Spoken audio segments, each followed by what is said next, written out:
Has to work quickly. Down to 6 seconds. Carr going down again. And it's Quentin Williams this time for the Jets. Over the middle in the air. Picked off. Brian Poole to the end zone. Touchdown.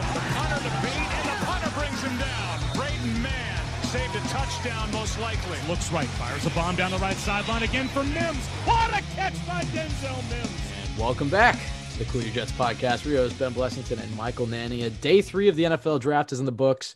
Joe Douglas's second draft as GM of the New York Jets. Michael, we talked about day 1. We talked about day 2. Day 3 was a lot different. What are your thoughts on the Jets going heavy on the defensive side of the ball after taking Michael Carter with their first pick?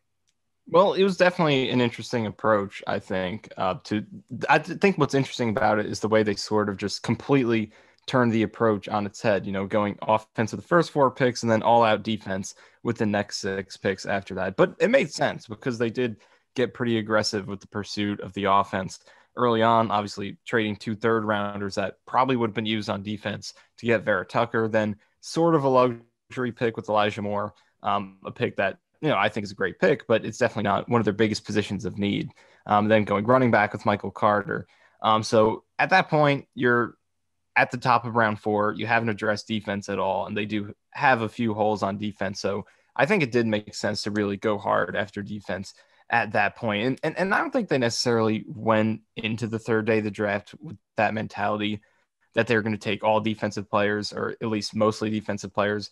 A big part of that is probably just the way the board fell, but I do think they did have sort of an idea that they would lean towards that side because, you have a defensive head coach coming in, a new defensive coordinator. You do want to get them some of their guys.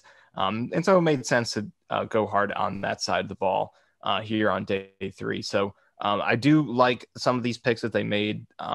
Overall, I think there's a theme here with guys who are sort of versatile, played a lot of different roles, are tweener size, especially with like safety linebacker hybrids between Jamie and Sherwood and pronounce his name for me. Nazarel Florida Dean. State safety. Nazarel Dean. I'm going to get it down. I'm already good at typing it, but saying it, I'm going to have to get used to it. So Nazarel Dean, Sherwood, those 2 guys, both safety linebacker hybrids. We talked about the Keanu Neal signing and what that told us about their draft approach, especially with the Wusu Koromoa. So they do get 2 guys who sort of fit that mold with these 2. Michael Carter, the second, played some safety, played some outside corner, but was at his best in the slot. I think that's where he'll stay. And especially with his size, that's where he fits best.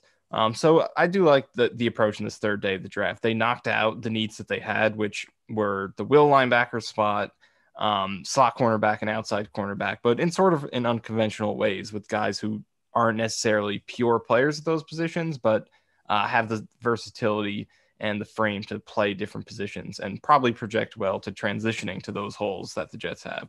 Yeah, I think they definitely took the best player available or on their board, but clearly when you just look at it, their philosophy as a whole, I think they probably did go through the draft with a certain lens of, look, we're going to take Zach Wilson early on, and then we're going to focus on surrounding him with talent, which is obviously what they did. Got aggressive to trade up for Vera-Tucker, got aggressive and take more, like you said, was more of a luxury pick, but clearly the best player available on their board was a Red Star player, according to Daniel Jeremiah. From the sounds of the phone call, sounds like he would have been the pick at 23 if they didn't trade up for Vera-Tucker. So I love that. And then I love getting Michael Carter. The way I look at those first 4 picks is the Jets got 3 first-rounders.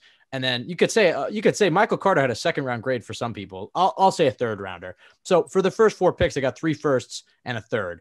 And I think they're all going to be productive year 1. I have no doubt that all 4 of those guys, barring major injuries, will see the field immediately. I mean, all 4 of those guys might be starters year 1. We don't know what's going to happen with Jamison Crowder or the running back room and whatnot. But all 4 of those guys will get meaningful reps from the get-go. And then after that, it's like, look, Rob Saleh and this defensive coaching staff, you look at what they did last year in San Francisco with a lot of unproven players. They were hit with a lot of injuries, and he still had them towards the top of the NFL. So I've been confident in Rob Saleh's ability to get the best out of his unit, but I like the strategy of getting the proven offensive talent at the start of the draft to surround your young quarterback. And then after that, go take the high ceiling athletes. If you look at every single athletic profile from the guys that drafted is pretty much off the charts, albeit a few exceptions, specifically Jonathan Marshall and Jason Pinnock. You look at those 2 guys and their athletic profile is insane. So they clearly were like, let's go get some high ceiling athletes that Rob Saleh can coach up and have fun with. I think if you're going to look, like if you're on ESPN and just looking at the picks that the Jets had and you see safety, corner, it's going to be, what the hell are they doing? I mean, the corners make sense because the Jets right now, the cornerback room is pretty rough, but going into the draft, it was like, well, look, I mean, we got Marcus May, we got Ashton Davis, we brought back, or we signed Marcus Joyner. So I didn't really feel like safety was a big need, but considering, at least two of those guys are going to play linebacker and the other guy's probably going to play slot corner, it makes a lot more sense. I love the Nazarel Dean pick, definitely. I think when PJ Clark came on just before the draft on Wednesday, he brought him up in his mock draft and said he was one of his favorite players in the draft. After looking into it more, I can't blame him at all. It seems like he could have been a day one pick if he didn't get injured and tear his ACL. He should be ready for the start of the season. And I just love that, Rob Saleh's defense relies on having athletic linebackers. And we were really worried about that 4-3 will spot. It seems like Blake Cashman was kind of going to be the answer there. So I like Nazarel Dean and I like Sherwood coming in and filling that role. We'll see. I mean, they might play more special teams early. Cashman may still be the starter, but at least they got some bodies in there. And that's the biggest thing is the Jets have drafted, at times they've drafted some high ceiling athletes. I mean, very rarely have they taken those swings. It seems like they normally go for the small school productive guys that don't really do anything and flame out. But I like that they're taking the big swings, but I like it even more because it demonstrates a faith in the coaching staff. And it's a faith that I think is shared throughout most of the Jets fan base, that I think this is one of the best, on paper at least, one of the best Jets coaching staffs they've had, at least since the early Rex Ryan days, when you just look at the resumes of the guys that they brought in. And so I really like their confidence in the ability, specifically on the defensive side of the ball with these day 3 picks, to get the most out of them and develop. I'm quite confident that when you look at, I think the first 4 picks, I think they're all going to play. I think they'll all be long-term players for the Jets. I think at the very least, the Jets have gotten 4 guys that you can count on. But then when you look at Michael Carter II, Pinnock, Nazarel Dean, Eccles, and Marshall, they're probably not all going to hit. But I'm pretty confident that at least 1 or 2 of those guys is going to stick. And that's all you're looking for in a draft class. We said it a few days ago. If you can get 3 good players in a draft class, it's a good draft class. I mean, that is a better than any Jets draft class in recent memory outside of maybe last year. 4 good players, that's a great draft class. But once you get into even if the day 3 guys you're taking are maybe long-term special teamers or long-term depth, even if they just are good enough to hold a place on your roster, and it's not a Mike McCagnon roster, that they're actually good enough to be on an NFL roster and they can make contributions, even if Sherwood just turns into a stud special teamer for us, or Jonathan Marshall just provides depth on the defensive line, that's still a hit in my eyes. So I like the projection that they took in the big swings they took in day 3, high ceiling athletes that Rob Saleh can play around with. And the athletic profile of some of these guys is really encouraging. Clearly the Jets are relying on analytics. They are sticking with their high character guys who love football. I'm really encouraged by the second Joe Douglas draft. Michael, I mean, I guess what was the biggest surprise to you day 3? I mean, did you think that they were going to go back to offensive line? Trey Smith was available for a long time. He fell due to blood clots in his lungs. There are a few tight ends that were available. The Jets passed on him. After Michael Carter, Michael, you surprised that Joe Douglas didn't go back to offense? Do you think this was a concerted effort to just get high ceiling athletes on Rob Saleh's defense, or do you think it was just kind of how their board fell? Well, I think it was a combination of those 2 things. I don't think they necessarily decided after Carter, it's like, let's only take defense, let's ignore offense. Right. I definitely don't think any NFL front office, well, maybe some bad ones. I don't know. We had Mike McCagnon and John Idzik here. Maybe the Raiders. They've done some weird stuff. Maybe some teams are that bad, but especially not a competent front office like this one. I don't think they were as black and white with it, where they're like, let's do all offense, all defense. But I do think they definitely lean towards it. Like, it's sort of, if it's close, let's get some defensive help. We have some holes to fill. Let's help out our new defensive coaching staff. So I think they lean towards that side, but I guess I am a little surprised they didn't go with the second offensive line pick in this draft. But I do think the flip side of that is that is probably a positive thing about Cameron Clark's development, because you did just draft Clark in the 4th round last year. He didn't get any snaps in the regular season. Obviously there was no preseason either, so you didn't get to see him on the field at all, but they watched him in practice. So, we can only speculate why he didn't play. Did they just commit to redshirting him no matter what? Or was he really bad enough to where he couldn't beat out Josh Andrews and Pat Elflein to play at the end of the season? We don't know. But the fact that they didn't take an offensive lineman here on day 3, even with, some decent value prospects, and also, if they were confident enough in the day 2 prospects, or at least if they thought they needed to get multiple guys, and maybe they wouldn't have traded up for vera-tucker, and they would have felt good about staying there on day 2, and maybe even taking 1, maybe even 2 offensive line prospects. But they didn't. They traded up for vera-tucker, and that other guard spot is still open right now. You have Greg Van Roten, who I think is a decent stopgap, about as good as you can hope for that role. And then you have Cameron Clark there, who, you just drafted last year. So I think that the fact that they didn't draft an offensive lineman is a positive vote of confidence in Clark, who is the only other offensive lineman besides vera-tucker and Becton that Douglas has drafted so far. So I think that is a positive for him. And then beyond that, I thought tight end would be on the table, but the fact that they didn't draft one doesn't necessarily shock me, because they do have a lot of pieces there with Herndon, Griffin, Croft, and Wesco, who will probably be your fullback now if they employ that at all. Because Ben Mason seemed like was going to be their guy. Tony Pauline told us about him. He goes to Baltimore, which, seems like a shoe-in fit there. 2 picks ahead of the Jets too. Yeah, 2 picks ahead of the Jets. So they didn't get him. But the fact that they didn't pick a tight end doesn't necessarily surprise me. Brevin Jordan was there. That would have been a good pick. But after that, there wasn't really much. So the all-out defensive effort is definitely something that I think that they focused on doing today. And I really like some of the picks that they made just in terms of the overall philosophy. Because like you said, you're hoping that maybe 1 or 2 of these guys stick. They're not all going to be good. The majority of them aren't. If one of them is a starter for you, you won. That's how the draft works. The odds of hitting on these picks on day 3 are not good. So if you get 1 starter, couple special teamers, that's all you can ask for right there. So a lot of shots at the dartboard. I really like that. And the thing is, a lot of these guys can fill different roles. You look at Sherwood, you look at Nazarel Dean. They can both play either role. They can play safety down the line if Marcus May leaves, when Joyner leaves. They can bulk up and play will linebacker if you want them to do that. They can be a jack of all trades, dime, nickel type of player.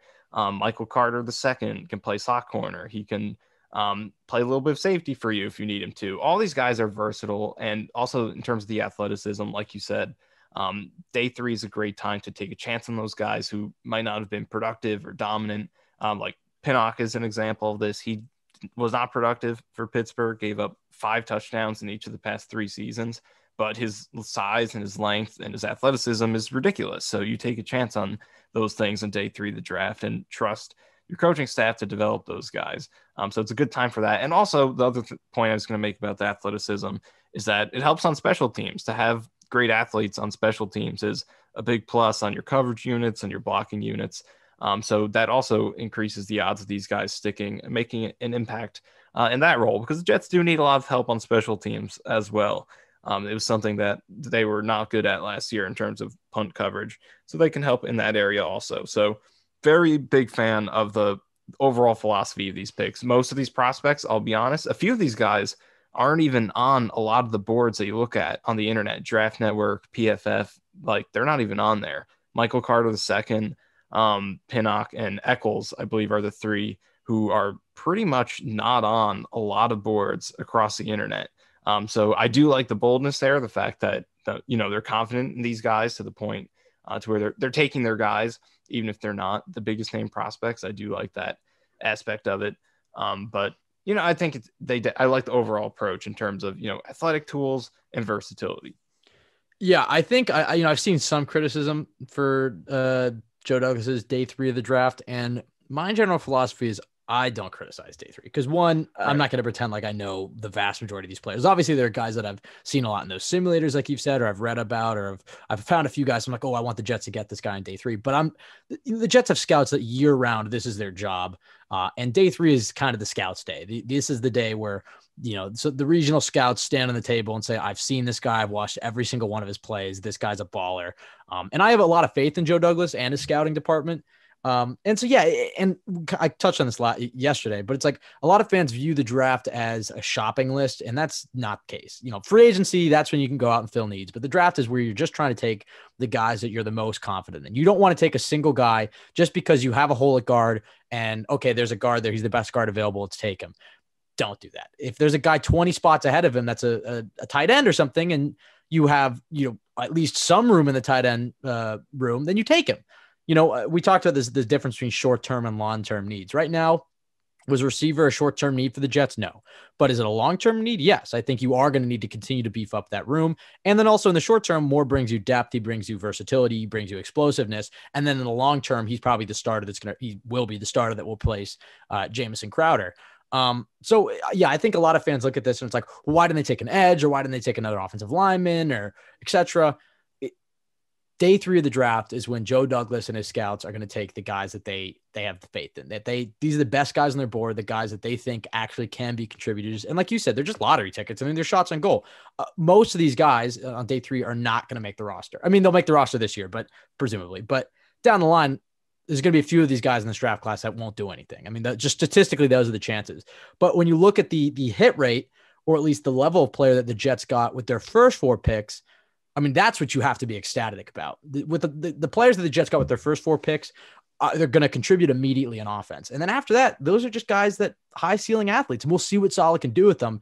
I think out of all of them, the one that I'm most confident is going to hit is Nazarel Dean, because I think he had a chance to be a day 1 player if he didn't get hurt. And you look at his tape, he's really freaking good. And by his account, I think he probably fell a little bit because the medicals. He says he's all good and that he'll be ready for week 1. I can't hate on this draft, and I can't hate on day 3. Yes. Would I have liked them to see, take a tight end or an edge or something like that? Maybe, but I'll defer to Joe Douglas and his scouting department. These are the guys that they had at the top of their board. And some of them, like you said, I think some people might be discouraged because they're going to say, well, I've never heard of this guy. I kind of like that. When they take a guy that you've never heard of, it kind of means that, oh, they really believe in this guy, especially if it's like, oh, this is a reach. I mean, obviously everybody wants to get good value, but sometimes the players that are reaches are the players that the organization believes in the most. That's the reason they're taking them so early. They're not dumb. They know that it's probably going to be perceived as a reach, but it means that they really like those guys, especially if it's not at a position of need. If they're reaching because they have a need somewhere and they're taking somebody, then you can criticize that. But if they're reaching for a guy that, or quote unquote, reaching for a guy you've never heard of, but it's at a position that they drafted 2 other times today, that's, okay, the organization believes in that. And Joe Douglas has given me no signs not to believe in him so far. He's pretty much aced every check, or every test, that's been put in front of him, albeit a few bonehead moves, maybe. Right. And I think the biggest thing in terms of like needs and how you value them is it's just a part of it, because, and we've said this a bunch of times, I think, talking over the past few weeks, is, if you have 2 players who you have graded very closely, and one of them is at a position where you have no starter, and one of them, like for the Jets, for example, say you have an outside cornerback and a defensive tackle with the same grade. Obviously, you probably take the cornerback right now because you're a lot weaker there, but it's just a small aspect of it, because this is a sport where things change really quickly. Injuries happen, players decline, they improve. Stuff happens really quickly, so you never know what your needs are going to be in 2 weeks from now or a year from now. So you just take the best talent. Need is part of the equation, but it's not like you just go in with the shopping list like, all right, we have starters here, here, and here. We can ignore those positions. Let's only attack the positions where we don't have starters. It's not the smartest way to go about it, because you're going to sacrifice talent in exchange for short-term needs, even though that's really just sort of a mirage, because what's a need right now might not be a need anymore in a few weeks. And, the things that positions where you're strong might not be strong soon. Positions where you're not strong, you could have guys develop. You never know what's going to happen. So you just got to take the guys you believe in the most, and let the roster build itself around that. Exactly. You want to just establish a pipeline of talent. You look at all the best teams that are really deep, and when a guy goes down, there's always some 5th round rookie that comes in, and those are generally where you find those day 3 studs. It's like, don't draft for need. I think the best example of blending what you're talking about, best player available and need, is the vera-tucker pick, because obviously the Jets had a massive need at interior offensive line. Obviously Joe Douglas wanted to surround Zach Wilson with talent, but he's not just trading up because vera-tucker's a guard. He's trading up because, yes, he's a guard and he fills those needs or whatever, but he really believes in him. I think Joe Douglas, like he said, he's a top 10 player on his board. Joe Douglas views Elijah Vera-Tucker as a blue chip prospect. That's why he's trading up and probably overpaying with 2/3 to go get him. It's because he believes in him, but also, he fills a need. When you get a guy that you really believe in and then fills a need, that's when the trade up kind of makes sense. So obviously it factors in, the factors of, we want to help our young quarterback. We want to give our defensive head coach some tools to play with. Those things factor in, but talent in your board comes first. And I think I love the philosophy that Joe Douglas employed. I think that he did a really good job, because Mike Maccagnan would always say, we're going to take the best player available. And that's fine. But when you're taking, 3 defensive tackles and a tight end and linebacker, and like non-premium positions, especially when you draft a rookie quarterback, that's where it becomes problematic. So I like that Joe Douglas drafted the best player available, but through the lens of, let's go help our rookie quarterback. I think that's really smart. I think that he balances it well. Right. Exactly. It's all a balance. I don't think that I think Elijah Moore probably was the best player on their board, and he went and helped your rookie quarterback. I think if it was close, he generally leaned offense. But the deeper it got in the draft, it's like, we might need another offense, or some fans might want another offensive lineman, or we could maybe use another tight end, but we're not going to pass on Hamza Nazarel Dean because he's actually a guy that we're confident can do something, and we're going to get him in the 6th round. So I really like his philosophy. Let's just really quickly go pick by pick. Michael Carter, the running back, because obviously there's 2 of them. I think obviously the best pick of the day for me. I really, really like this pick. This is a guy that was mocked to the Jets a lot. Really good scheme fit. Again, fits the mold of the high character guy. I like that he split carries in college with Javonte Williams. So there's, I always mess up. There's a lot of tread in his tires, or there's not any tread in his tires? Because tread's the stuff tread on the means tire. that it's worn out. Or no, tread, if there is tread on the tire, that means that it's not been used. So there is a lot of tread on his tires. But is tread okay. He hasn't been used. He's fresh legs. Somebody can tweet us with the correct. Is it, if you have a lot of tread in your tires, have you been running to the ground, or are you fresh? But the point is I like that Michael Carter's coming into the NFL with fresh legs, because he wasn't running to the ground in college. That was kind of concern of mine with Travis Etienne, is that, the man had like 200 carries in college. Carter's coming in with very fresh legs, and he's a great scheme fit. Seems like a high character guy. This was a guy that the Jets were really interested in. He was a guy that the Jets met with multiple times. It was reported. Joe Douglas generally keeps things tight-lipped, but Michael Carter is one of those that kept slipping after the Jets liked him. And then you could tell by their phone call that they clearly were hoping that he was going to fall through the 3rd just to get him. So that's a big move for the Jets. I think he's their starter week 1. Or at the very least, he's going to get a lot of reps. Because I think that the big concern with Carter is, can he be the bell cow? Can he be the leader of the group and get 20 carries a game? But my retort to that would be, I don't think that's the Jets' plan with any of the running backs. I think the Jets' plan and Mike LaFleur's plan is to run a running back by committee approach, which we know Michael Carter can do. He's made all the same reads that he made in college, is the same blocking reads that he's going to make in the NFL.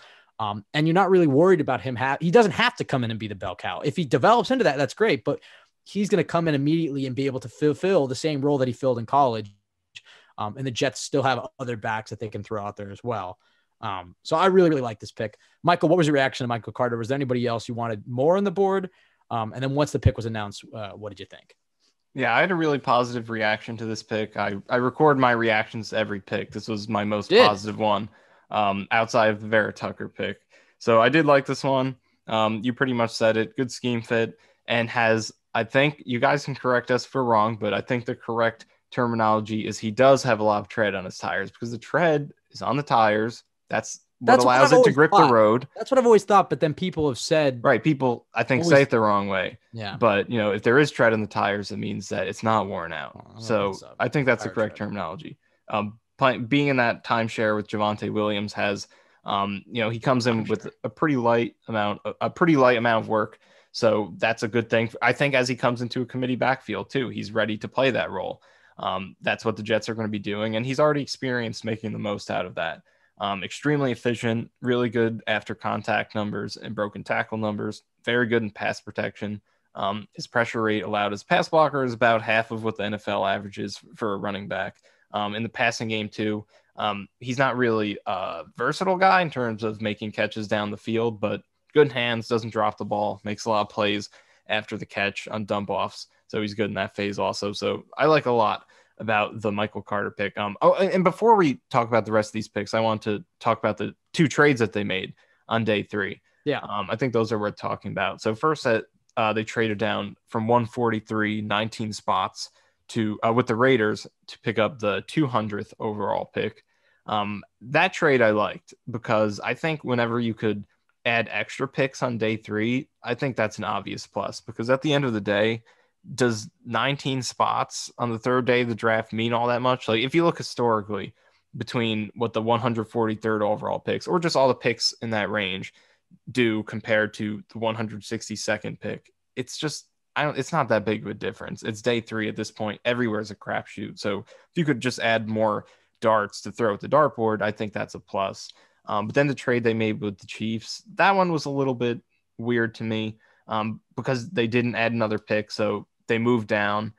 So essentially the Jets trade 162 and 226 to the Chiefs for 175 and 207. So essentially they moved down 13 spots in, I believe that was the 5th round at that point, in exchange for moving up 19 spots in the 6th round. So, I mean, to me, that doesn't mean all too much.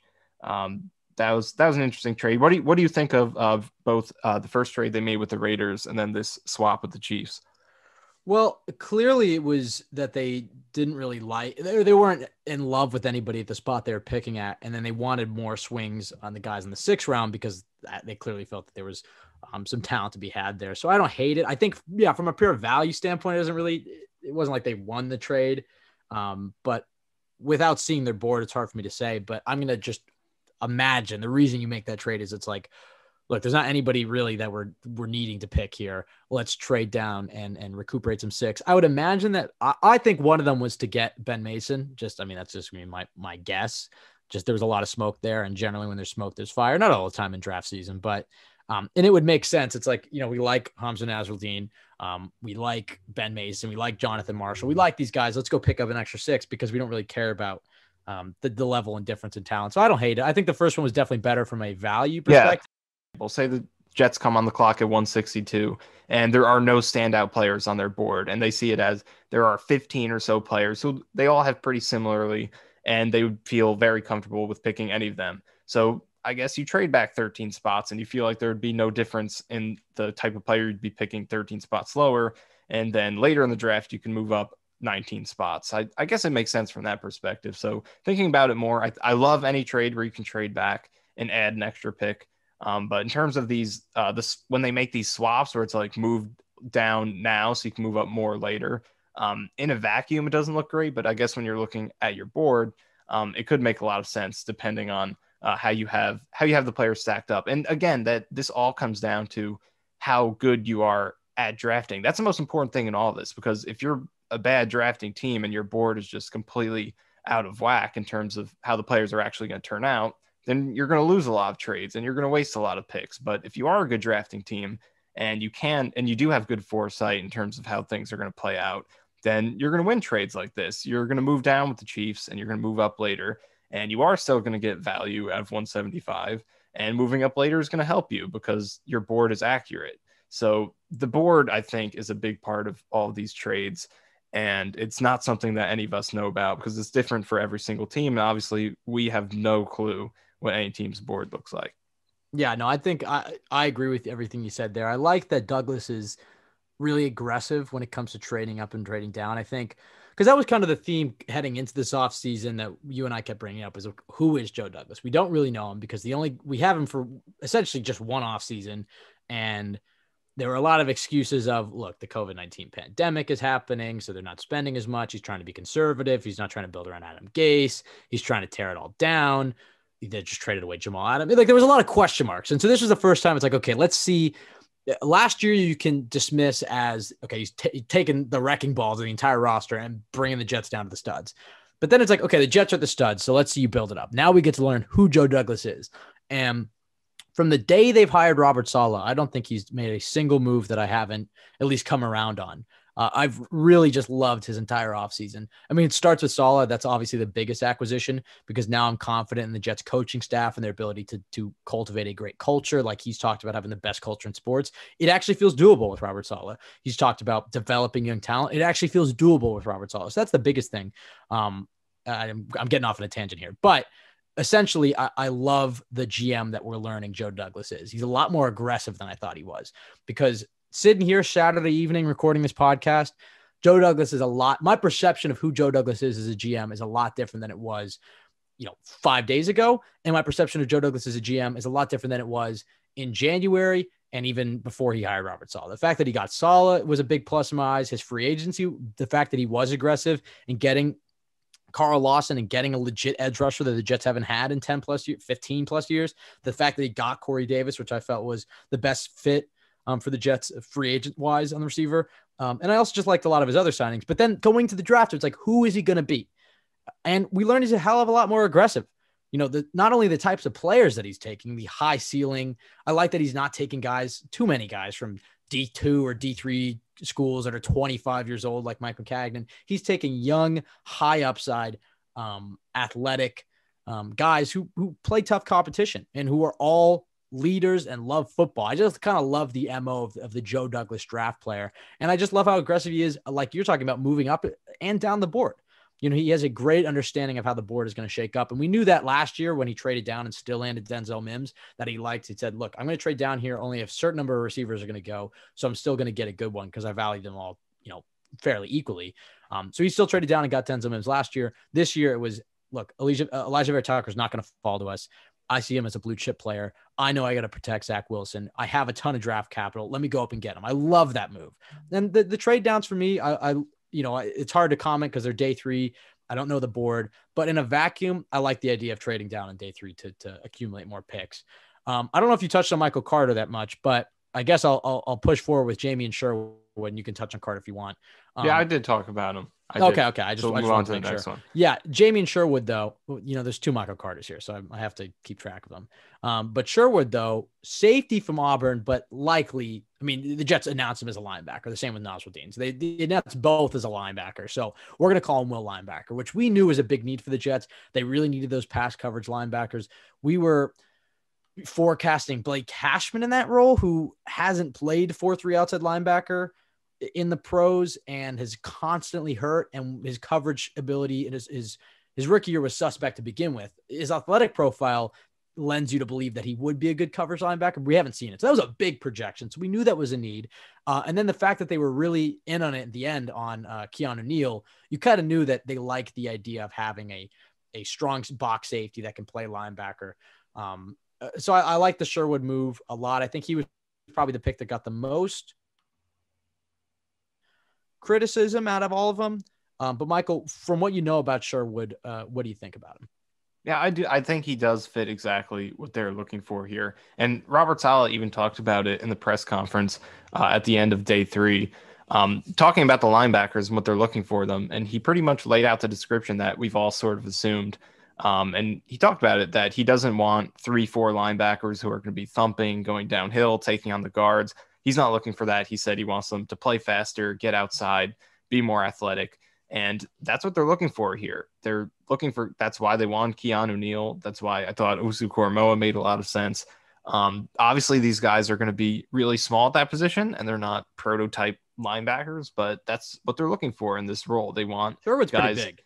Right. He is definitely a big guy, but, just because like you have CJ Mosley, Jamin Davis, or Gerard Davis, who are, up around 240, 250, more typical linebacker size. But, Sherwood at 6'2", 220, pretty big for a DB, but you put him at linebacker, obviously a little bit small there. But that's still enough to play it. And He did play it a lot at Auburn, played it pretty well. His coverage was really good throughout his career. He only gave up 1 touchdown throughout his 3 seasons at Auburn. So did a nice job in coverage there. And he's able to play different roles. He was, the versatility of the roles that he played was ridiculous. He was playing everything pretty frequently. Inside linebacker was his most common position, and he played it 29% of the time. So he was lining up everywhere: free safety, outside linebacker on the edge, strong safety. He is all over the field. So I think he definitely projects well to this role. He has experience doing a lot of different things and should be able to step in.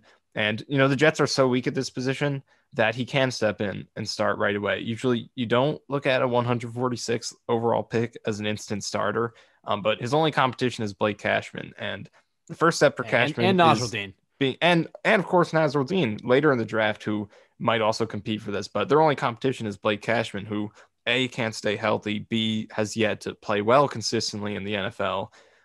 And C, isn't necessary. He does project well to the scheme, but C, he hasn't played it yet in the NFL. So not a lot of competition. So I think also there's question marks about CJ Mosley. And if Mosley goes down or whatever, who's going to slide into middle linebacker? It makes more sense that I guess Blake Cash or I guess one of these guys. Like there was a big need, not only at will, but just the depth at the linebacker. Right, just the depth overall, because you have Mosley and Davis, and then that's pretty much it. So it was a huge need, and to have two guys who fit what they're looking to do, athleticism, versatility, coverage ability, and we'll get to Nazarel Dean more specifically, but Sherwood, I think, checks a lot of boxes. And there were other players we were looking at earlier, who are more prototype linebackers like Jabril Cox, who obviously slipped because of an injury, Jamin Davis in the first round. Owusu Cormo is a guy who's played more linebacker, has been listed as that throughout the process. But this is what they're looking for. This is the type of player that they needed for this role. So I do like the Sherwood pick quite a bit. Yeah, I think he projects really well as a linebacker in this defense. And the other thing to remember is that the Jets don't really have a natural strong safety on the roster. So although these guys are going to play linebacker, you think about it, a lot of people are projecting Ashton Davis into that role, which I think is fine, but he's naturally a free safety. I mean, I think in the solid defense, they're going to do a little bit of both, so it'll be fine. And Davis looked competent at strong safety, probably more so than free safety as a rookie. Right, that's what my take would be. I think he's better in the box. But but you have to remember, I think free safety is probably a little bit harder for a rookie to play because there's a lot more 100%. Happening mentally. Especially when your first game's against the Chiefs. Exactly. Strong safety as a rookie, it's a little bit more cut and dry of get in the box and hit somebody. But I think his athletic profile lends you to believe that he'd be more of a free safety. But I think him and May are going to mix it up. But May, again, great center fielder, great free safety. And it sounds like the Jets still want to sign him long term. And even Joyner, who they brought in, was a nickel back, a free safety, a strong safety. So they don't really have a natural strong safety on the roster. So I like the versatility. We'll just stick it with Sherwood for now, but I like the versatility of these guys are going to come in as linebackers, but they can also play some strong safety. And I think that his biggest weakness was that top end speed. The fact, you don't want to have him covering, at least as a safety, covering a receiver 35 yards down the field. I think on those hook zones and those stuff over the middle, within the line, 10 yards of the line of scrimmage, I think that's where you're going to see him really shine. He's a big physical, solid type of linebacker. So although it didn't get a lot of the praise, again, this is the most faith I've had in the Jets scouting and coaching, combo probably ever. I'll give him time to prove me wrong, and then I could start questioning things more. But at this point, I think they nailed the first 4 picks of the draft. That I like the Sherwood pick. I think it was obviously a big need, and they clearly like him a lot. They like him more than Nazarel Dean because they took him ahead of him when it seems like they were probably similarly graded. It seems like they just took Nazarel Dean because it was like, well, he's the best player on the board and he fell, and we really like him as well. So let's just get him now. But clearly these two players were interviewed for the same position and they chose Sherwood. So as far as who's going to start, it seems like they project him a little bit better, but I like that they have Nazarel Dean as well. A lot of toys for Robert Saleh. If one of them goes down, you have that option. Just overall, I like the strategy. I can get behind it. After that, they took Michael Carter II, which is hilarious, from Duke. What are the odds? Who is listed as a safety, but again, a common theme throughout all Joe Douglas picks, versatility. I mean, you can go from Elijah Vera-Tucker to Elijah Moore, and through these defensive guys, it's versatility. Can they play multiple positions? And so I think Michael Carter II, you're getting a guy who can do a lot of different things, who can be that nickel corner, who can be that free safety. I think he's probably the nickel for the Jets. I'm curious to see if they do go out, and I think they will go out and sign a veteran like Steven Nelson or Richard Sherman. But I think that his drafting kind of signals the end of Brian Poole. We'll see. We'll see if Saleh wants a veteran in there, but with all these they're day 3 picks, so you can't count on them too much. But with all these young bloods coming into the secondary, I kind of think that it might be the end of Brian Poole and that Michael Carter and Javelin Guidry might be battling out for that slot corner spot. Michael, what do you think? Do you think they have that much faith in him, or do you think they'd be wise to bring back Poole and let these guys develop a little bit more? I do think they should probably still explore it because, as confident as you are in yourself to develop talent, I think the rational thing to do is just understand that, no matter how good you think you are, the odds just aren't good for players at this point in the draft. You're talking about Guidry was an undrafted free agent last year. Now Carter II's a 5th round pick. So I do believe in the staff, and, obviously, from their perspective, they are more, as any person should, you should believe in yourself, regardless of what the numbers or the odds are or history says or anything. But I think the smart thing to do is just get as much talent as you can, get Brian Poole back in the building. If you can, just get some security. He can start. These guys are on their rookie deals. They'll be here for a few years. Get Poole back on another 1-year deal. a guy who can play at a high level, and have them provide depth and learn behind him and maybe take over in the future if they show you in practice that they're capable of it. So I think that's a measured way to go about it. But in terms of Carter II, slot corner, smaller guy, it does not have a ton of size. He played outside a decent amount in college, also dipped in at free safety, played in the box a little bit, but great speed. I believe he had a 4.36 in the 40. So definitely has the speed and quickness to his game, but his slot coverage was really good. He gave up under 4 yards per target in slot coverage last season, which is fantastic. That's like half of the average. So good track record of production in the slot. And I'd definitely be, although I would like Poole back, even if Poole does come back, the competition between him and Guidry, seeing where those two guys seeing those two guys battled out, what they can do, will be fun to watch. And that's another thing. We're going to have preseason games this year. At least I think we are. So we didn't get that last year. It'll be fun to watch these battles. It'll be the debut of Zach Wilson and James Morgan. We'll finally see James Morgan actually throw a football and see if he actually can do it. How crazy would that be if James Morgan was just a legend, just a god out of the bat? I mean, because to me, be hilarious. And then Joe Douglas, because that's the pick I think that Joe Douglas gets the most criticism for. It would be like the Russell Wilson, different, but like sort of how when Russell Wilson took over for Matt Flynn, like, oh, hold on a second. We signed this free agent. This kid's pretty good. If that's the case, you better hope Zach Wilson also plays well. We don't need a quarterback controversy right out the gate. But yeah, I'm excited to at least let's not think about this. Get that out of my head. All right. Get that out of your head. I think they'll bring in a backup veteran either way. I mean, hey, who cares? If you have a good quarterback, you have a good quarterback. If it's James Morgan, if it's Zach Wilson, if he's good. True. Who cares? But yeah, the preseason games this year are going to be huge. Even guys like Zuniga or Cam Clark, just guys we didn't really get to see much of, we're going to see in August, which is exciting just to watch them develop. But yeah, Michael Carter II ran a 4.3. I like his projection as nickel, and again, a versatile player. The next pick was really interesting, and I'm behind this one. Jason Pinnock, who didn't have the production like you were talking about, is a pick corner, which is generally historically been pretty good to the New York Jets, but his athletic profile is insane. Can you just talk about that a little bit and how he projects to a Robert Saleh defense? Yeah, I definitely think this is one of those picks where it's like, we're betting on the tools. We're not trying to get superstars at this point in the draft, especially if you're looking at Power 5 guys at this point, because, you might the small school guys that get picked here were probably dominant. They would have to be to stand out enough to get drafted if they're playing a smaller conference. But if you're taking someone from, the ACC, one of the Power 5 conferences at this point of the draft, and they weren't able to dominate enough to get picked in the early part of the draft, then you're probably betting on, the pedigree, the physical tools, and hoping that they can improve at the next level. Because obviously you have to get better, because if you weren't playing well in college, if you're just an average college player, or just a good solid college player, then it's going to be hard to be good in the NFL. So you have to actually improve and get better. And that's the teams having confidence in themselves that they can do that. And you want to do that with players who have the physical tools to where if you can get them to where they need to be technically, mentally, fundamentally, in terms of just all of those smaller aspects of the game, then they have the tools to where, okay, we fix those things. Now they are physically ready to play in the league. So this is that pick for sure. 6 foot and half an inch, 204 pounds, great length, 32 and 3/8 inch arms. That's 82nd percentile. Speed at that size was pretty good with the 4.49. So a lot to work with here physically in terms of size and length and athleticism. Also, his 10-yard split was 98th percentile. So he had pretty good agility numbers.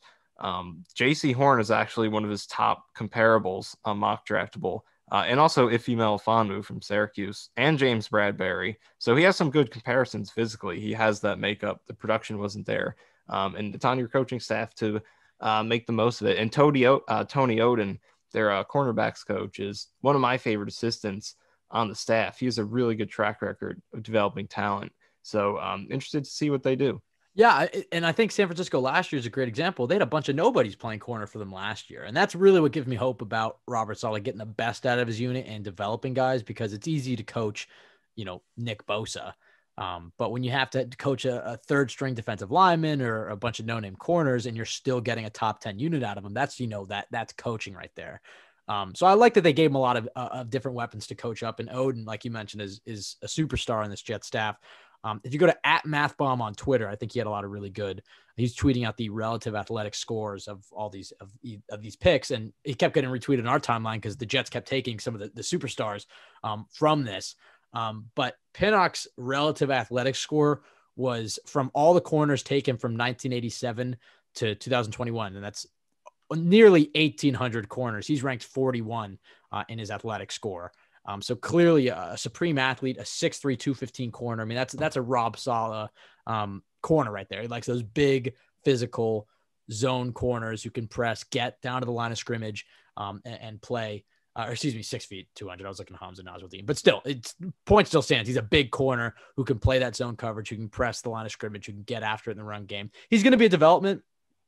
Definitely. No doubt about that. He's not going to come on immediately. But yeah. Look, like this is the type of guy who it's like, you don't expect him to do anything, but if he does, the potential is high. Yeah, this was a high ceiling, low floor pick. He's a guy who may never play a single down for the Jets, and he also is a guy who may end up starting by the end of the year. We just don't really know. I could see him being a Cam Clark redshirt, but just given the dearth of talent that the Jets have in the cornerback room, and given what Robert Saleh was able to get out of his corners last year, I have a feeling this guy's going to be playing next year. And just based off his athletic profile, I like it. I think specifically in the run support, I think that's what's going to lend him to get on the field early, is that he is kind of built in that Robert Saleh mold. And I think it's a defense that's easy on corners because it's built on zone principles. They don't have to do too much. And also if you have a sufficient pass rush, which I think the Jets will have next year with Carl Lawson and Quinnen Williams and Sheldon Rankins, Sean Franklin Myers, et cetera, I think it'll be a little bit easier on the corners than it has been in years past when they're playing those Rex Ryan send 8 and just man up coverage. By the way, the fact that you had to mention et cetera to mention the Jets, to talk about the Jets pass rush and how many good pass rushers they have, that warms my heart. That feels really good. Things are different. Et cetera, I guess, represents Jabari Zuniga, Bryce Huff, and Foley Fatukasi. But yes, Vinny Curry, you also didn't mention. Vinny Curry, I cannot remember Vinny Curry's on the Jets. I'm sorry, Vinny. But he just goes under. I never remember that Vinny's on the team. This happened to me literally 5 hours ago. I forgot Vinny was on the team and somebody reminded me. So I apologize, Vinny. But yeah, I think that was part of that signing, one, veteran locker room presence, but also gives you the flexibility to not have to draft an edge. But I think what we learned about the edge position is that John Franklin Myers is going to start at that 5 tech position, which he did his rookie year. He's built like a Robert Saleh defensive end.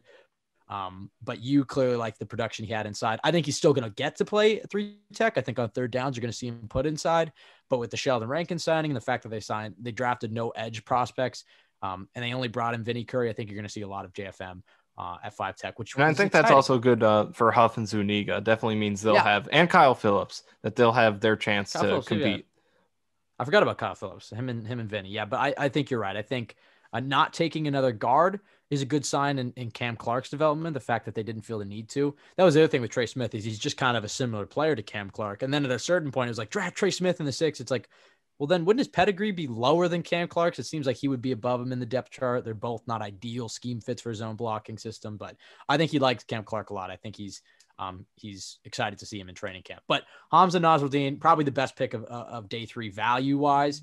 You can make an argument to Michael Carter, but getting him in the 6th round when a lot of people had him mocked in the 3rd or the 4th. I think PJ had him in the 4th. I think he had him with the first pick of the 4th.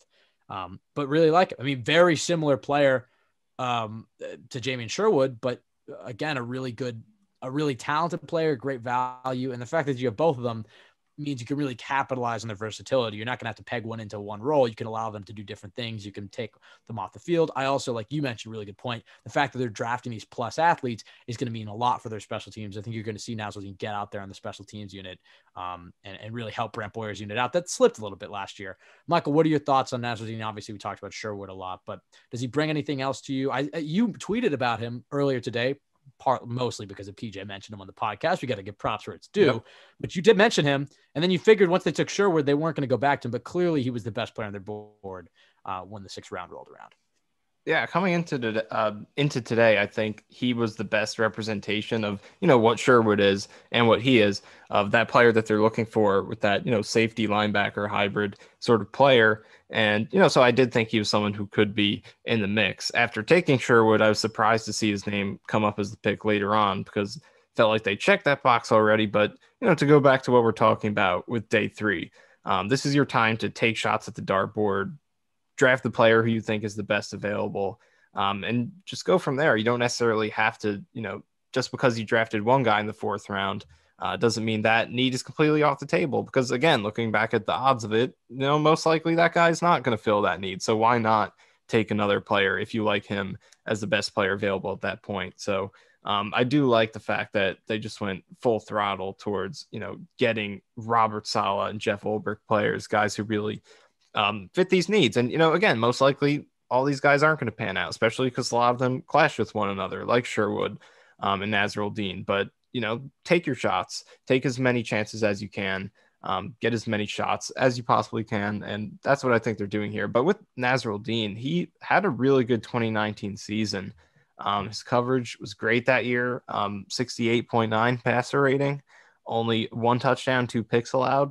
Obviously, he had the ACL injury that limited him to 2 games in 2020. But just the fact that he came back and played, I think, really speaks to that Joe Douglas, Robert Saleh character thing. Guys opted out of the season, weren't playing this year, and then he suffers an ACL injury. Would be very easy for him to just go off of that good tape, you know, sit the season out. But he comes back and he plays a couple games to finish the 2020 season. So I think that's a pretty high character thing. But another guy who plays a lot of different roles. Compared to Sherwood, he played more safety. He mostly played free safety over 40% of the time, and then strong safety about 20% of the time.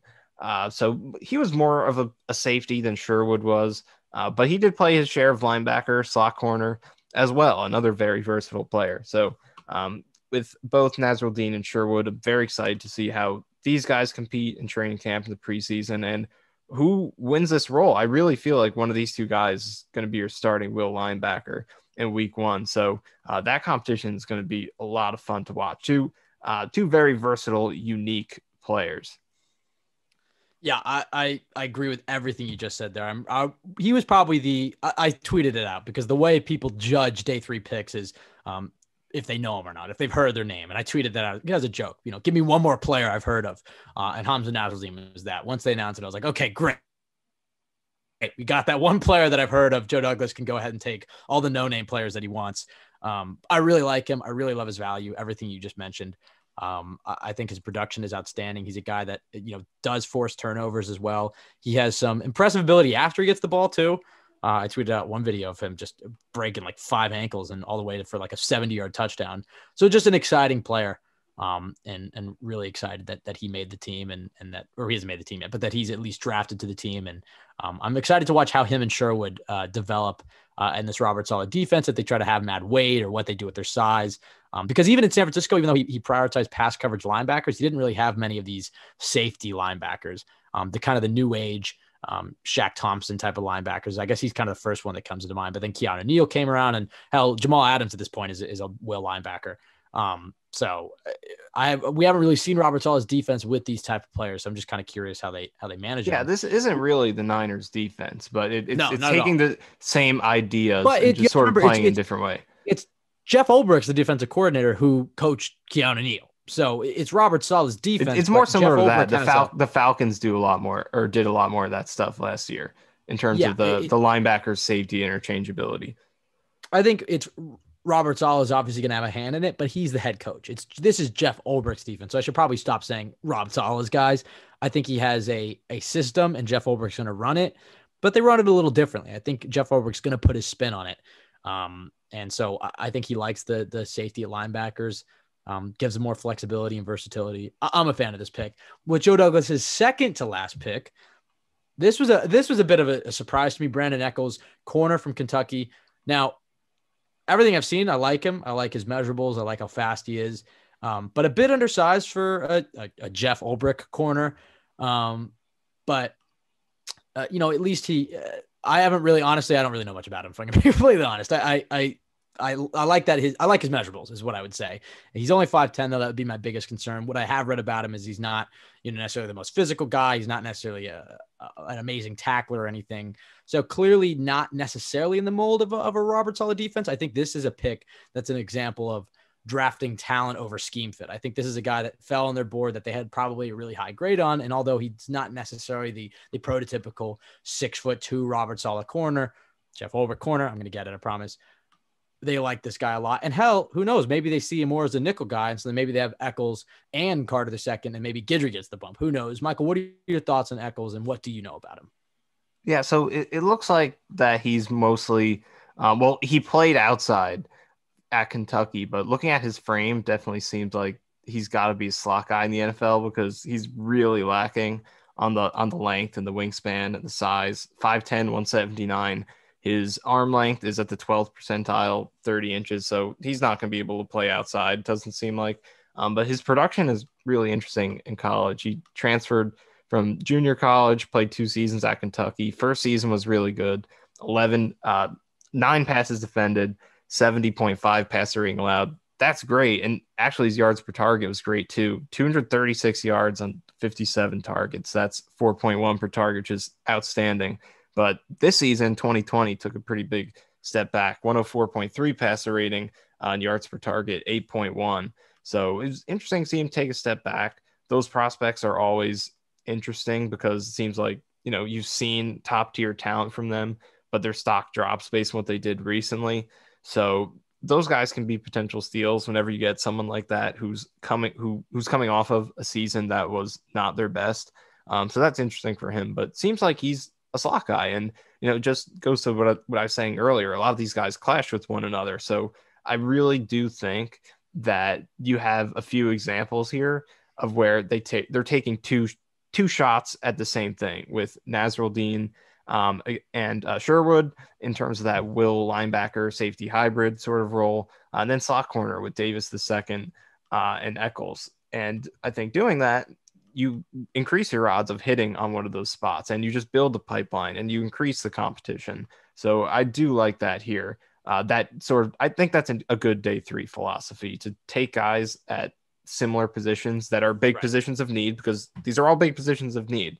Linebacker, 2 good linebackers or 2 at least competent linebackers on the roster with Mosley, who is good, and Davis, who is NFL caliber. I like you didn't want to call Davis a good linebacker. I'm sorry, Davis. I'm sorry. You got to earn it. But, you have 2 competent linebackers. Then on the outside, Bryce Hall is a good prospect. Other than that, no one else can be considered good.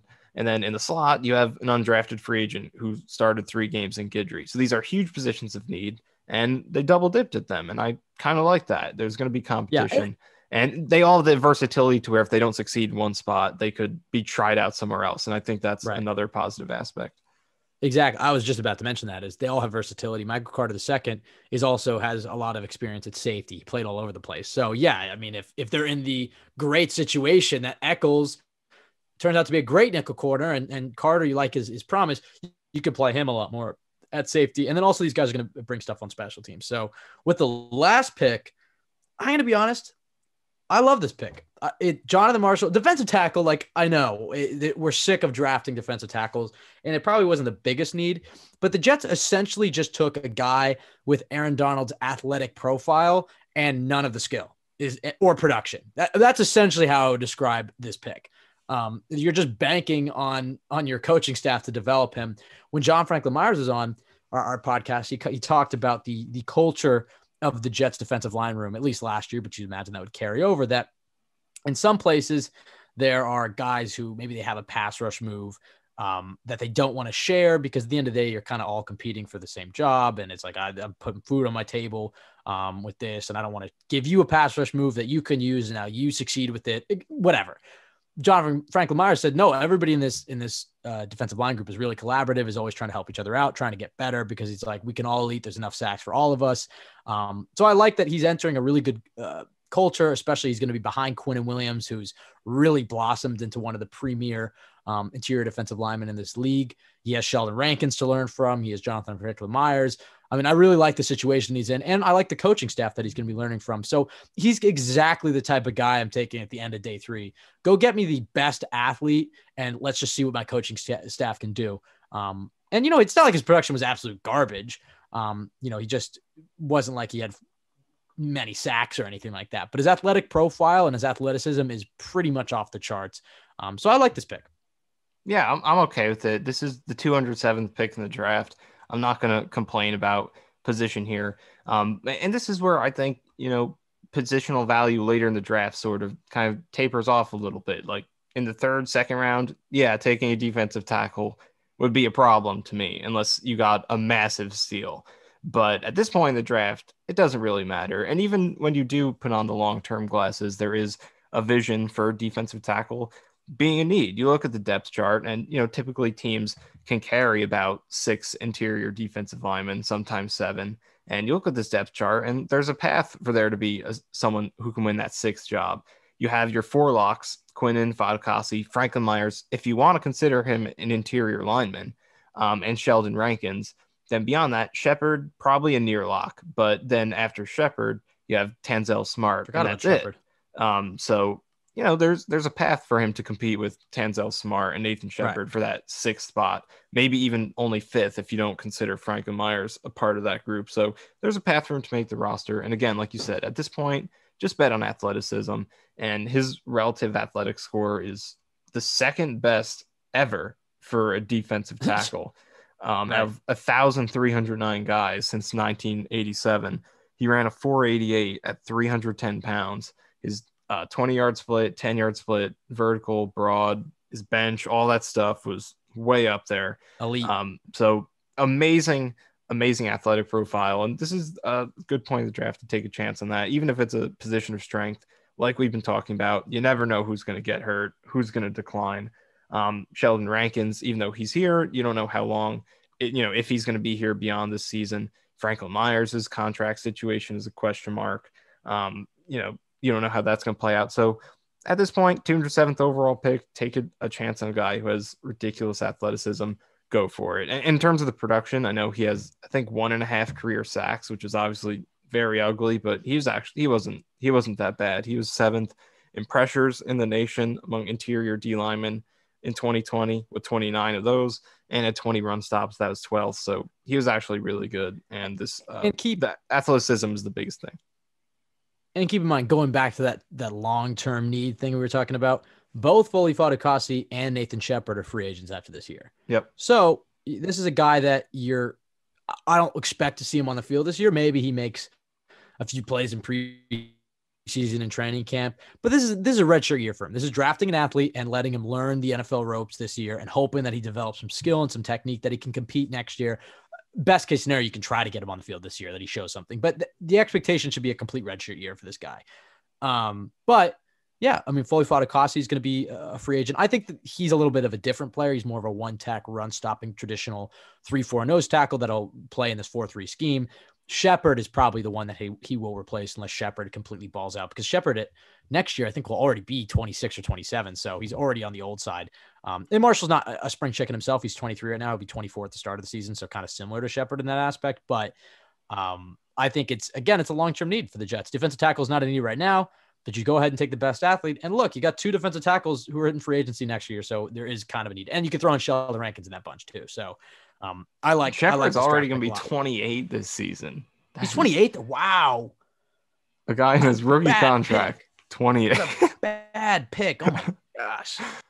I cannot believe they did that. It's one thing to take an older defensive tackle if he's super productive and he plays for like Alabama or something, but it's like you already know that the level of competition he's playing, there's going to be a period of adjustment. So you already know you're losing about a year or two of him because he's not going to come in and light the league up. 2018, he did nothing. I thought his 2019 season, he was actually fairly solid. Yeah. He flashed a little bit. Yeah, he did. Last year, we didn't really see much of him last year, but yeah, wow. He's older than Allen Robinson.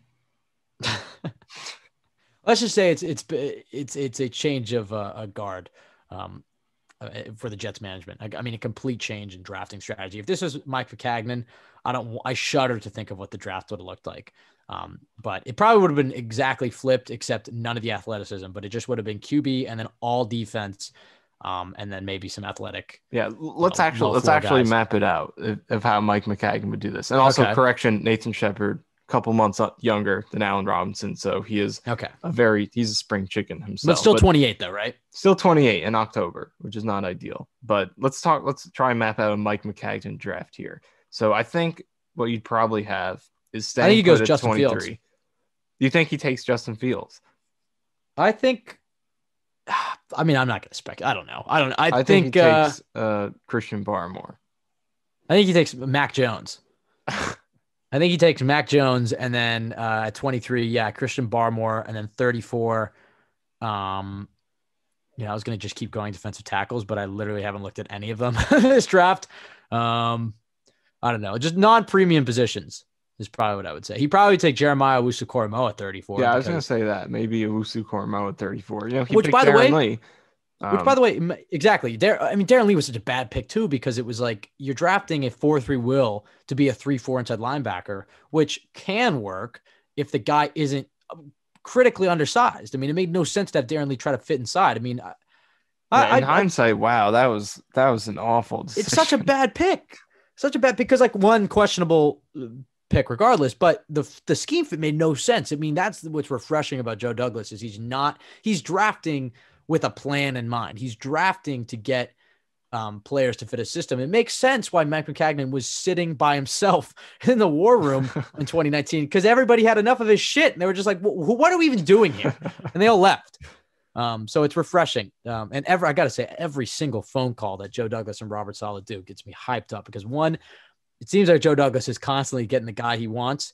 And then Robert Saleh just has me ready to run through a brick wall. I'm really excited to watch this team. As I tweeted this out earlier, I think this team is going to surprise a lot of people next year. I think I'll say, I think they're going to be good. I mean, I'm not saying they're going to be a playoff team, but I think they're going to upset some teams. I think they'll have some good moments. I think like the Panthers this past year weren't a good team because they lost a lot of games, but remember how they hung with a lot of good teams. I think they can be that. I think that Zach Wilson kind of puts them over the top, that I do think they will get around 500. Because I really believe in Robert Saleh, and I think this is a really good draft, that this offense is actually going to score some damn points this year. So I think that they're going to take a big leap this year and be a respectable team. And then next year, when you have 2 firsts, 2 seconds, they only have 1/3. I think they have 2 fourths, 2 fifths, and 2 sixths, the third most cap space, and all these young guys developing. That's when you're going to see the Jets take the big jump and like, okay, now we can compete to win some real meaningful games here. So they're really well positioned. Really, it's been a long time since the Jets have been in any sort of position like this. And I know he sort of felt like this with Sam Darnold, but that was really in hindsight. I mean, it is hindsight, but it was just sort of okay. We franchise quarterback. He's in year 2. He's in year 3. But where was everything else? Where was the offensive line? Where was the receivers? Where was the pass rush? Where are the blue chip defensive players? None of that was there. Where's the coach? There was none of that. But now it seems like or the GM. Pieces are the GM. It was like, okay, we got a franchise quarterback. That's it. But now they have everything else in place. The situation he walked into isn't even comparable to the situation Zach Wilson's going to be walking into. I am so excited to watch Elijah Moore come in motion across the screen and go upfield. And Zach Wilson hit him for a 40-yard touchdown, or a little flip to Corey or Chris Herndon on the goal line and a touch. I don't fucking know, just anything. I mean, this offense just has so much potential. I'm excited to watch John Benton coach up this offensive line too, because they brought everybody out back from last year. And we've seen plenty of times before where you mentioned the Rams a few years ago under McVay, where they had the exact same unit. They were pretty bad. This scheme came in. That's all it changed was the coaching staff, and they immediately became one of the better offensive lines. So I think you're going to see Connor McGovern and George Fant improve. Maybe we'll get something out of Greg Van Roten, but I believe in Elijah Vera-Tucker, and I think Mekhi Becton can take that step. I mean, look, there's a lot of variables. Can Becton stay healthy? Who the hell is Chris Herndon? Is Zach Wilson going to be able to come in day one and be a solid quarterback? We're very high on him, but in our podcast 2 weeks ago, there was mention that, like, look, he may struggle a little bit. He may have more of a Josh Allen trajectory where it's like he's just very up and down his rookie year. I tend to think he's actually going to be fairly okay his rookie year, just based off of what he's done in college. And there's not the thing I love that Robert Saleh said is like, we've seen literally every single throw we're going to ask him to make on tape. I mean, he's running a very similar system.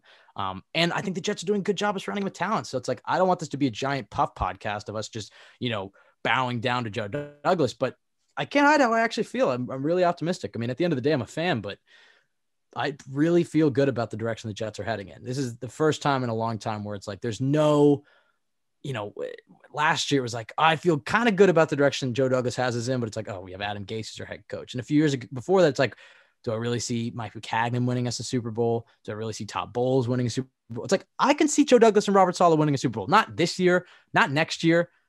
But after that, I mean, like, I think the Jets can compete. I'm really excited about the direction they're going in. And look, all these guys have to hit the field. They could all suck and they could all be terrible. We don't know. But just based off the philosophy that Joe Douglas has implemented and a lot of the moves he's made, and we have a competent adult running things. So it's really exciting. I think I kind of want to end here, but I do want to touch really quickly. The Jets did bring in, we're recording this at 7:53 on a Saturday. So they haven't really brought in many undrafted free agents, but they did get a big one, Michael. I don't know if you've read about it. So you'd be excited. Kenny Yabo, tight end from Ole Miss, who we kind of wanted them to draft. I mean, he was drafted to the Jets in a lot of different mocks. I think he's a great fit in this offense. Definitely a receiving tight end. I think he has a really good chance to make the roster. So I'm really excited about him. Not going to bring you much as a blocker, but a great receiver. You want to talk about Kenny Yabo. And then the other thing is Jorge Borregales is still out there. Jets still need a kicker. So I guess talk about Yeboah, and then are there any undrafted free agents you're looking at? Yeah, I do like this one. I was hoping to see him be one of those final few picks, but a yak tight end I think is really interesting in this offense. We saw what George Kittle did or is doing in San Francisco. The 49ers really emphasized him in that offense, and Kenny Yeboah, pretty good yak guy, 244 yards after catch last season. That was fifth among tight ends in the FBS. Overall, he averaged 75 yards a game with 6 touchdowns in 7 games. He was a fifth-year senior, so pretty late in his career to break out, which is always a question mark when someone does that. But he does, offer that receiving ability that, I don't think Herndon it's a little bit different than Herndon. I think Herndon's appeal really comes from contested catch ability down the field. I think he has some route running ability in terms of posts and corners. But his short game isn't really, especially with how frequently he drops the ball on easy catches, his short game isn't really anything appealing. I don't think does too much with the ball in his hands, but Yeboah can bring that to the table. So that's an interesting one. Definitely will be looking for him to make the roster. He should have a good chance. And they also signed, got an edge rusher, Hamilcar Rashed from Oregon State. Sco Beeves. I like him a lot. Yeah, no, so that's an interesting one. He had like a really bad down season in 2020, but in 2019 he showed a lot. So that's a swing. Definitely. Yeah, I watched him a lot in 2019 because I did grow up a little bit of an Oregon State fan. No, I like that a lot. I mean, I kind of saw him a little bit more as like a 3-4 edge rusher guy, but at least I just like the talent that he's going to bring in. I think he should have been drafted for sure. And then I did mention Jorge Borregales, but while we were talking about him, he got signed to the Bucs. So we'll see. I mean, guess we're going to have the worst kickers in the league again. Get ready for Sam Ficken. Like but remember, all these teams have 2 or 3 kickers. So by the time you get through preseason, it's like some of those guys are going to get cut. You never know. Yeah, that's literally the guy I was just thinking of. I do want to mention just about Yeboah. PFF tweeted out, or PFF_college tweeted out, the yak leaders by position for running back was Travis Etienne. For receiver, it was Elijah Moore with 446. And for tight end, it was Kenny Yeboah with 237. So obviously Ole Miss ran a lot of yards after catch friendly concepts, but I like what you said. I like what Yeboah brings to this offense. Because I think he can do a lot of those things. I think you're right. I think Herndon, we haven't really seen him too much after the catch. We've kind of seen him more of as a athletic possession guy. Yeboah might give the Jets a little bit more option to throw it to him underneath and let him, make a few guys miss. So overall, I'm pretty happy. I think this is about as best as this could have gone, at least from our projections. We'll see how they do when they hit the field. I mean, draft grades mean absolutely nothing at this point. All these guys could suck, from Zach Wilson all the way to Marshall, but I like at least the philosophy. I like the process and I like the philosophy. And so for that, I give this draft an A minus. I mean, I want to give it an A, but it's day 3 picks were, I like it. I like the strategy. There were some guys that I kind of wish they'd take a swing on. I like Trey Smith, but clearly there were some reasons not to, and they had Cam Clark, etc. But just from a philosophy standpoint, it means absolutely nothing. These grades mean zilch. But I really like the direction Joe Douglas has us heading in. And look, I mean, we'll know a lot more about this team. They hit I guess they don't have the normally they'd have like the rookie OTAs and stuff, but I guess with COVID they probably don't, right? Yeah, it seems like they might not be doing that. We'll see. Okay, so they'll probably do some virtual stuff, but okay, we won't see him on field until like July. But damn, it's gonna be a long time. I just want to see Zach Wilson in that number 1. Do you think he's gonna choose number 1? There was a big firestorm when his mom posted a photo. I think he's going to be number 1. I don't think that was necessarily supposed to be his jersey.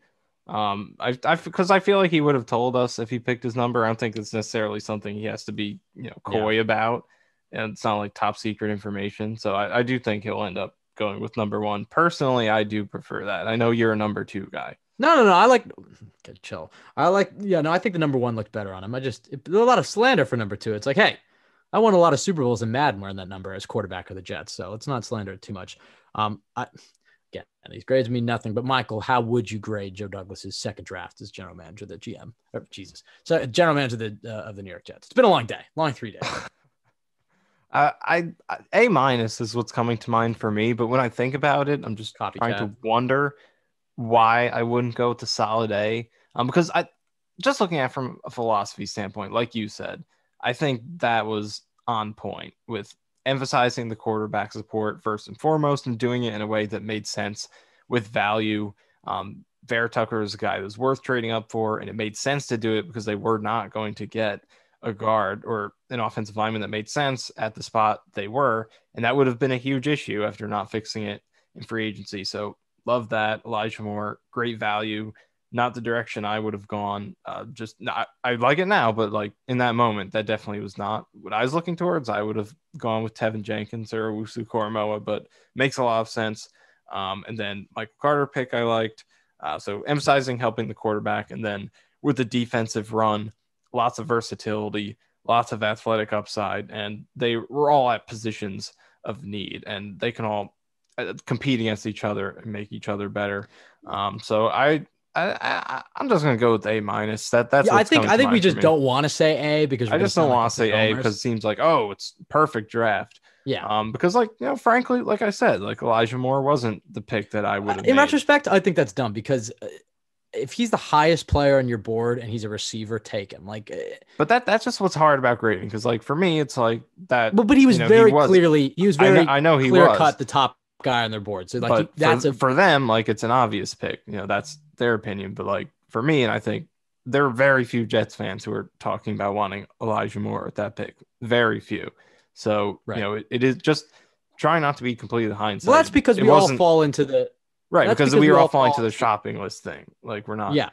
Exactly. We weren't thinking about wide receiver. Don't you now think about the possibilities of the way you can use them, like Debo Samuel? I am excited about now. I'm definitely 100% excited about now. I'm just saying from like a grading standpoint. I have a player I can watch Just Bombs Productions highlights for the next 5 months because I can't really watch Elijah Vera. Do the Just Bombs intro. What is it again? It's like, this is for all the cats since day one. What is it again? You're pretending not to know it to try and make. I know. I don't. I looked at it right before because I thought, whatever. Everybody's on talking about Just Bombs Productions scouting community. Where you at? That was pretty much all I was doing today on some of the guys that I just didn't ever hear of, like Michael Carter II. I hadn't heard of before. Immediately YouTube search, watch like 2 minutes. I'm like, all right, next. I'm sold. That's the best way of scouting. Just 2 minutes of literally the 5 best plays of the thousands of plays he's had in his life. Like Zach Wilson, like I actually I went and watched all of his throws because I didn't want to be a hypocrite. Elijah Vera-Tucker, I've watched a few of his full games that are out there on YouTube and through some other sources. But yeah, all right, let's get out of here. You don't like the wind down, but I feel A minus is what I'm going with. I'll go A- too. But yeah, very easily could be an A. I think we're just scared to say A because we don't want to sound too homerish. But very, very. What very are these grades even based on right now? It's based off one, the value that you got, to the philosophy. But we don't know the employ. value until they play. No. The value just in terms of the draft board. Like, I guess it's personal opinion because it just depends on how you view the players. But the Raiders taking Alex Leatherwood at, what did they take, 17? Bad value, but he could still turn out to be a good player. So somebody might grade that. It's a bad value to most people, but to the Raiders, from their evaluation, they thought he was good enough for that. But that's the pick. point of the draft grades, is that everybody gives their thoughts. Then you come to with an objective, maybe not objective, but at least a consensus of the type of value that they got. Most people agree that Alex Leatherwood shouldn't have been drafted at 17, but then, you flip their first and second round picks, they look like good value. So I get what you're saying. Right. These are completely meaningless. That's the whole preamble before I asked you was about, but you can grade it off of value and projection and philosophy that they employ. The big reason I would give it an A is just the philosophy of they got their young quarterback who I really like, and they went out and surrounded him with a lot of talent. And I think the three players that they surrounded him with, I really like all three of them. Like, I really like Elijah Vera-Tucker. I think he's the best interior offensive lineman in this draft. I really like Michael Carter, and I really like Elijah Moore the more I've looked into him. So it's like, yeah, I have to give it an A-. The rest of the guys, I'm not going to really, outside of Nazarel Dean, I hadn't really heard of, so I can't really grade that accurately. But when you look at the projection of like, okay, are they going to play them at weak linebacker? We had the need there. There's, you can grade it. So I'll say A- because I don't want to be too much of a homer. But I think this was on the outset, we'll see him on the field, a home run draft class by Joe Douglas. All right, I guess that's it for us, Michael. You don't like the wind down. You criticized me yesterday, but I feel like I do like the wind down. I just don't like that you have to remind people how they can listen to the podcast when they're already listening to it. It's like if I ask directions to my own house while I'm in it. I never really thought of it. I used to say it at the beginning, which was in retrospect idiotic, because I would burn like a minute. Most people just click, listen for a few minutes and leave. Not most, but a lot of people do. So like I would spend the first minute telling them where they could listen to the podcast. I guess you're right. Okay, maybe I won't tell them. Well, okay, you could be listening to it on iTunes, and then I say you can listen to it on Spotify, and then your whole life changes. Now you can listen to the podcast on Spotify. So I guess that makes sense. Make sure you like, comment, and subscribe. I guess I should say that. I guess you're right, because that matters a little bit more. Yeah, please, if you've enjoyed any of this content, give us a rating on iTunes, because there's some mean ones on there. I mean, most of them are nice, and then every once in a while I'll check it and be like, damn, that hurts. But so yeah, go ahead and write us an iTunes review if you don't mind. But if not, I don't care. It's not too big of a deal. My life doesn't change. But you can follow us at CYJ Pod on Twitter. Myself, Ben W. Blessington, Michael _Nania, and then I won't say anything else. So I guess that's it. I mean, Jets X Factor. They might not know about Jets X Factor, so I have to throw that in there. Yeah, nobody's listening at this point. It's a cool website. No, nobody. I mean, yeah, okay, yeah, you write for it sometimes. All right, everybody, we're done. I normally close it. Don't let the Jets ruin your life, but I'm feeling pretty damn good, and I think most Jets fans feel pretty damn good. So enjoy this moment until the Jets inevitably ruin your life. Carr has to work quickly. Down to 6 seconds. Carr going down again. And it's Quentin Williams this time for the Jets. Over the middle in the air, picked off. Brian Poole to the end zone, touchdown. Hunter the beat, and the punter brings him down. Braden Mann saved a touchdown, most likely. Looks right, fires a bomb down the right sideline again for Mims. What a catch by Denzel Mims.